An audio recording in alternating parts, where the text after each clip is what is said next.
Right, so I thought while I'm here charging at Cherwell Valley, I'll do a little review of this. I've had it just over a month now, 2,000 miles deep. It's the long range model, obviously a cargo, and it's the higher spec, whatever it is, the plus model. I don't think they do an elite in this yet. So that's what it is. We're just having a little charge here, I think, because it's quite busy. I'm only getting 60 kilowatts, but then saying that, I'm up at nearly 60% state of charge. What I've noticed is that although it quotes 150, you know, you'll only really see that as soon as you plug in, and it tapers down steadily all the way. So let me jump in the car because it's 32, 33 degrees, boiling. I'm sitting here charging, running in utility mode so I can run the AC. So, it's a lot nicer in here. So, what was going to say, so for context, EV wise, I've had a electric Golf before, which is not a ground up EV, that's just a Golf with a EV system slapped into it. And I've had a T5 Volkswagen I had it for nearly 10 years, did about 120,000 miles in that. So I've had a van long term, I've had an EV, I've had that for a couple of years. So I'll come back to all the charging and stuff like that. So what I'll do is a bit like, you know, Matt Watson, 5 things I don't like and 5 things I really do like. So it was just some notes. I mean, there's loads of review videos all over the interwebs, so I won't cover everything. It's just the things that I notice, and I'll start off with the negatives, because otherwise if I finish with the negatives, that makes it all sound negative. So let's do some negatives. Now, first off, a couple of hardware things. So this won't change in the life of this van. Maybe Kia will get their act together and start sorting it all out. So I was led to believe when I bought it that you could get the electronic key that you can set up on your smartphone, meaning that you can go out and you don't need to carry the key with you. Now that turns out to be false.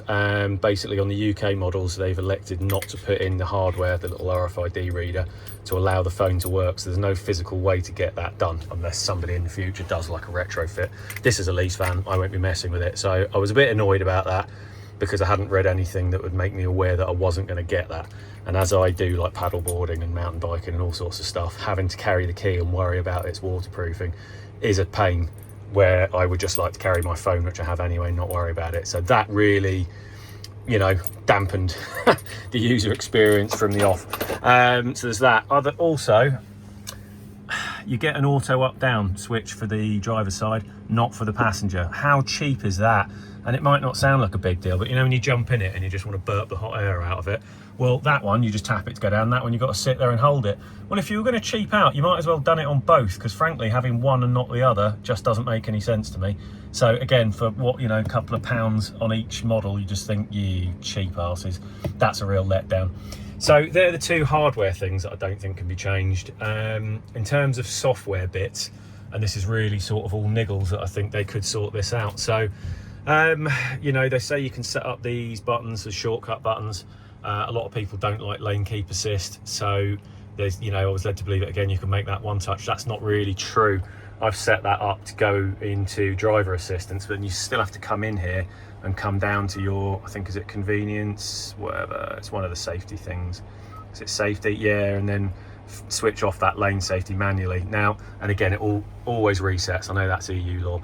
Frankly, that doesn't bother me that much, but again, it's not quite a one touch. It's a one touch and you've got to come in here and do 2 presses on here. Okay, just to be aware of. Yeah, you don't have any physical buttons for the climate. I actually don't find that a problem, because I tend to just set it as I like it, and that's about it. I rarely mess with it. So other little glitches that annoy me. So every time you turn it on, the radio's off. So every time you turn it on, you've got to go, oh, yeah, I want the radio, and then go, it's not doing CarPlay at the moment because I'm using the camera. So that's a bit annoying. Every time you jump in it, you've got to remember to set the radio on. Also, there's no volume button over here, so you've got to get used to using the one on the wheel, which, yeah, I don't mind it, but again, everyone knows there should be a volume button there, so that would be nice at least, just to have a volume button and maybe a couple of AC buttons, whatever. It doesn't. Other than that, so software stuff, yeah, talked about that. The, what do you call it, the recuperation modes, it always defaults to 1. Now, personally, I don't like driving with any recuperation on. I might bring it in if I'm driving around town, but I just like to coast. It's the most efficient way of doing things. You could argue about that, but it doesn't matter. That's what I like. Every time it defaults to 1. And you're like, certain things it can easily remember, why it won't remember those two things for you. So it's just every time you go in, you go, oh, I've got to go radio on, got to press this once, you know, just niggles. But that can all, I'm sure, that can be sorted by the over-the-air updates. The other annoying thing it does is it almost every time, not every time, sorry, no, I don't know how often, but you need to watch out for it. If I wasn't charging here, you would normally get the battery state of charge there, and you've got to keep your eye on it, because every once in a while you turn it on and there's the little squiggly lines on there, which means it's heating, which means for some reason it's decided that you need to battery precondition. When I don't, I'm setting off with 100%. I've just finished charging overnight, and then that of course eats a bit of range off you. Now, not a problem really at the moment because it's summer, but in the winter, if I was doing a long trip, which I do, that is quite annoying. And again, that's just clearly a software bug. Kia, sort it out. I think that's the end of my complaints. I mean, there's little things going, well, it's a cargo spec van, there's no light in here. Maybe there is on the passenger versions, I don't know, but you know, if I have a girlfriend, she would probably moan about that. Oh yeah, there's nowhere to put your sunglasses. You've got a little handle there, and you've got a cutout for one there. Obviously, if it was a left-hand drive, well, any other manufacturer would put a little sunglass holder in there, or one there. So you end up with your sunglasses floating around down in here. That's a bit annoying. This charging pad's pretty good. It's not cooled, but okay, that's fine. That cubby hole, yeah, it's great and everything, but there's no soft on the bottom. So if you've got any coins or anything hard, they rattle around in there. It's quite noisy, so I'm gonna have to find a bit of padding to put in there. I would just like a little mini, you know, coin holder, to be honest. That's a little fuse box. You know, a little tiny thing just for little incidentals and knickknacks would be handy. That's the only criticism I've got for the storage, and I think I've run out of negative things to say about it. I mean, it would be nice to have a couple of coat hooks maybe up here. I guess you could stick a couple on yourself. That, I used to think when I first saw the van was a problem. It hasn't got any adjustment on it. It just sits at the height it sits at. Having said that, now that I've adjusted the seats of where I like to sit, they're actually balanced, so that doesn't really bother me so much. So I think that's the end of my gripes. If I think of any more, I'll throw them in. So before I get on to the things I really do like, I'll talk a little bit about all the adaptive driving gear. So like I say, for context, I've had the electric Golf before, and that had lane centering. Did it have lane centering? No, it did not actually, but it had the VAG adaptive cruise control. And I've also had a Skoda Superb, which had the adaptive cruise control and the lane keeping. And bear in mind, that's quite an old car now. What I would say, the lane keeping on this is great. I really like it. Super robust, super reliable, and you can just drive along, just literally lightly gripping the wheel, and that won't set off any, you know, use the steering wheel command. So that's dead easy to just sit here. You can almost get away with sometimes just a finger resting on it, but that will trip it. Even if you just do that or anything like that, it's great. So brilliant for long distance driving, you know, super good. Well impressed that. Won't go around roundabouts, didn't expect it to, fine. What I'm less impressed with is the adaptive cruise control. So obviously I can't really show you it now, but all I would say is that it's okay, but it is nowhere near as good as even an older VAG system. My brother's got a ID7 Tourer, and that's really, really good. But what I noticed with the old VW, like for example, you know, you're driving in lane 1, as you do because you're not a psychopath, and there's somebody in lane 2 or lane 3. This car, it will detect it because it will show you on the screen, it can see them, but it'll just plow straight on. So it's like, oh, you've got to manually deactivate, you know, and then go around them or make your decision whether you're going to go under them or whatever. At least in the VAG product, it would detect it and it would slow you down to stop you from undertaking it. If you decided you wanted to undertake it, give the little throttle a tap or nudge it on the whatever, and it would go, cool, you have made a choice to do that, and then it would undertake. This one's like, you got to watch it. It's just trying to undertake all the time. That, not great. And then also, just in terms of like, you know, if you're pulling out on the VAG one, as soon as you put your right hand indicator on, it thinks, okay, cool, he's pulling out, he's going to speed up. So it will automatically start increasing your speed. This won't. It will just hold its speed, and it gets sort of through from one lane to the middle. It sees you're clear, starts accelerating, and then it sees the next car in the next lane, goes, oh, there's a car there, and starts slowing you down. So it's like on, off, on, off. It's just not that sophisticated. The Volkswagen one was sort of clever, more predictive. Also, I would say braking behind cars, this is like quite aggressive. I mean, even though I've got it set on a fairly low follow mode, you know, it'll really come up on cars quite fast and then slam the brakes on, and bringing you to a halt is like with a big old endo style beginner beginner driver style. It's just not that smooth. It's not a deal breaker, but it's not that bad. Oh, my other complaint then, before we move on to the good stuff, the stereo. The stereo comes in for a lot of criticism. I think on the cargo version, all you've got is a couple of little tiny door speakers. I believe the passenger version's got some integrated tweeters, a little bit better. That's a shame, because there's people out there now doing sort of kits where you can just fairly easily upgrade it, but on this cargo version you don't have anywhere to put that tweeter into, so then you need to have like an ugly stick-on thing. It all looks like a bit max power. This is a lease van, so I won't be doing anything with it. I love my good sound systems, and it's a shame because the van's quiet, I've got to be honest. The stereo doesn't need to work that hard, but it's just not great. I don't know whether you can just put slightly better speakers in, whatever, but as I say, I won't be messing with any of that. It's tolerable. It's just a bit, could be better.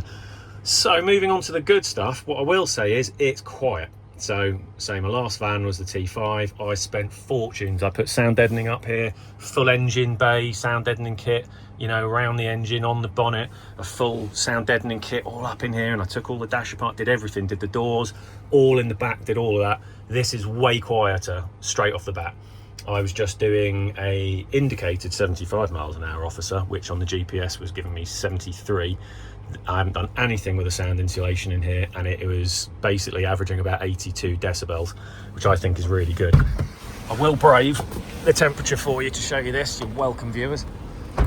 So when I first got it and I looked inside, it notices it comes with don't know how well you can see in here, but yeah, the lower halves has got this on. Whether there's actually any sound insulation behind that, I don't know, but all on the upper and the roof, there's no sound deadening really. And I thought, oh, okay, I'll add some to some of that, and I've actually got some, you know, you could even put some in the balcony. I just don't think there's any need. I don't know if it'll get appreciably quieter, and it's quiet enough where I think that's not a problem. So I think that's really good. I like that. What else do I like? Great having the vehicle to load. You can't see it back there. Got an electric mountain bike, can charge it on the fly if I want to.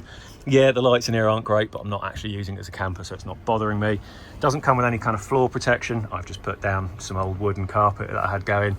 Seems to be working really well. Maybe that's contributing to the sound deadening, but it was pretty quiet even before I put that in, so I don't think so. All right, if I'm having a bit of a moan, this back door always needs a good slam, because otherwise it registered as open, but that's just down to this van. So what do I really like about it? Well, we're close. I'm nearly on 80%, which is where I'm going to stop. So what do I like? Well, I love all the tech. It's got everything I want, as I say, the adaptive drive stuff, despite me criticising the adaptive cruise, is just really nice. It works really nicely generally. I think the quality's really good. Like, I thought the wheel was a bit weird at first, the whole square part. You don't notice it after a second. I've got to say, it's really nice. The stitching's good quality, and I mean, that's what you touch, so you know, you feel that all the time. The quality of the dash plastics, like, it isn't like top notch, but I think for what it is and what you pay for it, it's actually really good. It's this quite nice kind of navy blue hue, which I quite like. I think on the passenger versions, and I think there's an elite spec coming, you get a, I don't know if it's half and half, but they certainly got some leather, pleather, fake leather, whatever it is, and I think those ones come with cooling, so that's something I would quite like. But yeah, I think in general the qualities are really good. It's pretty comfortable. The seat isn't like amazing in terms of the base. There's no additional lumbar support or anything, and that's a shame. It could be a little bit more. Like, I feel my arse going a bit dead after some hours, but day to day it's absolutely fine.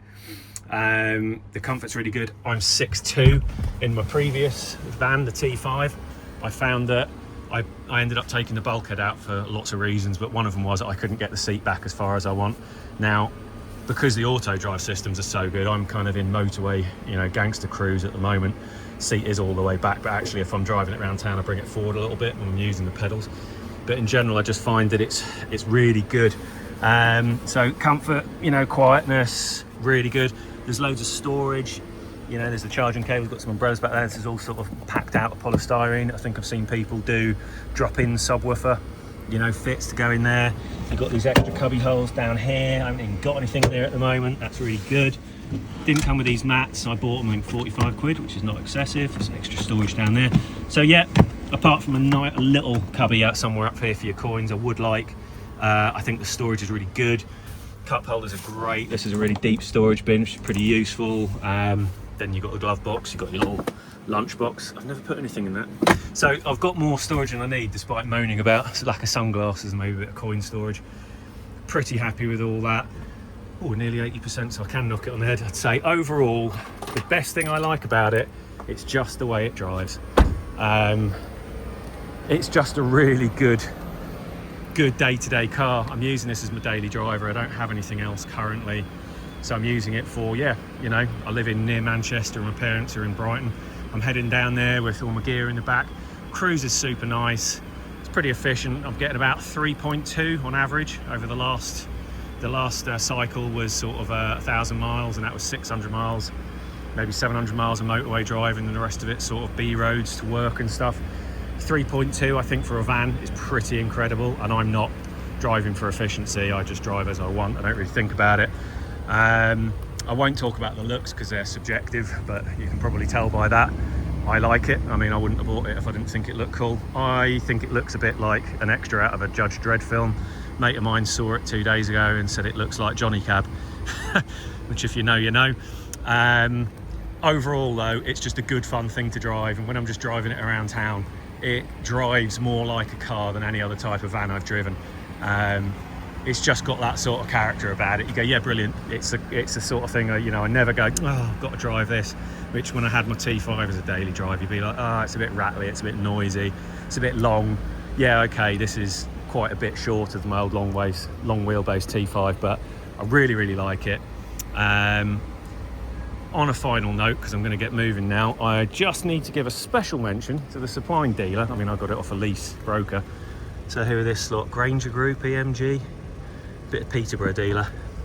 Did you let the apprentice do this? What? Why is it so high and it's bloody loose? I mean, you couldn't have tried any less. Ridiculous. If I had bought that, I'd be moaning at you about it. As it is, whatever. So there we go. That was my little mini review. Any questions, feel free to bang them in the comments, and I will probably ignore you because, you know, I'm busy and I've got a life. There you go. Smell you later.